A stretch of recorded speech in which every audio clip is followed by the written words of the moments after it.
question, Chris. Curiosities habang we were still teasing. Okay, Frida, go. Rocky, why Once on This Island? Ask Sandy.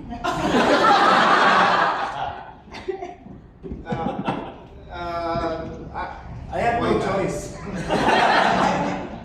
No, because we were thinking, si Robbie and si Mio also and John had something in mind. Pero there was I had also a meeting last year with Ticket to Me.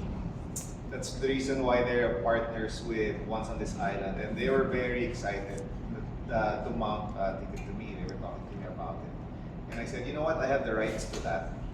And when I asked the team, even with Top, when we were at a little shop, what do you call this? For the photo shoot. So I asked them, even Mio was there, Top was there, and apparently it's a well-loved classic for them. And apparently even for Robbie, so when we asked Robbie then, and Robbie likes it, the music. I've seen Once on This Island like 3 times, I think, tama ba, before. And I did like it. Sabi ko, and then Robbie goes, kasi puros daw mga napanood ko mga school productions, which is actually true. But the rest of my team, especially John, that's why he's part of the cast, is because he knows this material inside and out, and it's his favorite musical. And Toph insisted that John, sumali ka na kasi favorite mo yan. That's why. So, but yeah, but the rest of the team, they all love this material. It so happens that we also have the rights to it. And nung sinabi ko sa Ticket to Me, I don't know when we're going to stage it. Hindi ko pa alam, maybe next year, maybe in 2026, I don't know. But it just all came into play, and sabi ko, let's do it this year. So that chapter ends on. Actually, Frida, dapat gagawin namin, alam mo kung anong musical. Secret.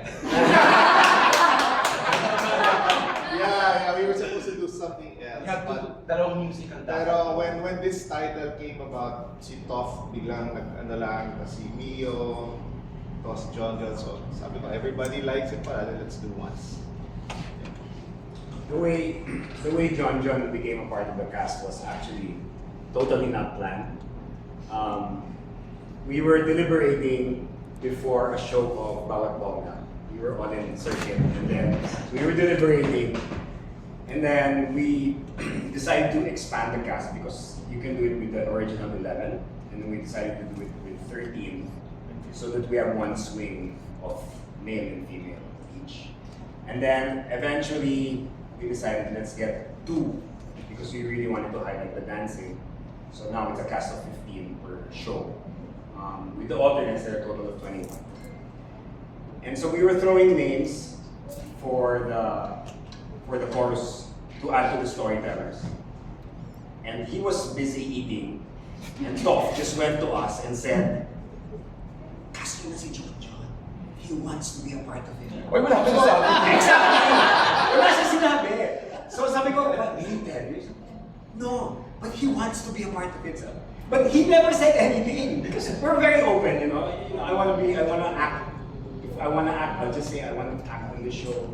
But he never said anything. Sabi ko, you confer first with him because he's kind of out of shape. Sabi ko, I need people to move. And at that time, he was really, you know, John.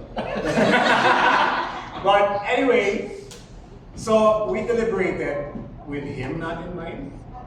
The next day, Toph goes, "Congrats, congrats." I'm like, "Bro, John." Okay, see, enough. So I didn't know. Yeah, because And then apparently he just found out that day as well. yeah, kasi Toph's idea. Robbie left the room eh. Yeah. And then we casting. Hindi, gusto kasi ni Toph, may all shapes and sizes daw. Yeah, that's So, good. sa Variety. village, sa variety. So now we have our biggest diva. So now Loretta is helping out Yeah, because he's right. busy getting in shape and learning the dances. That's the story there. Yeah.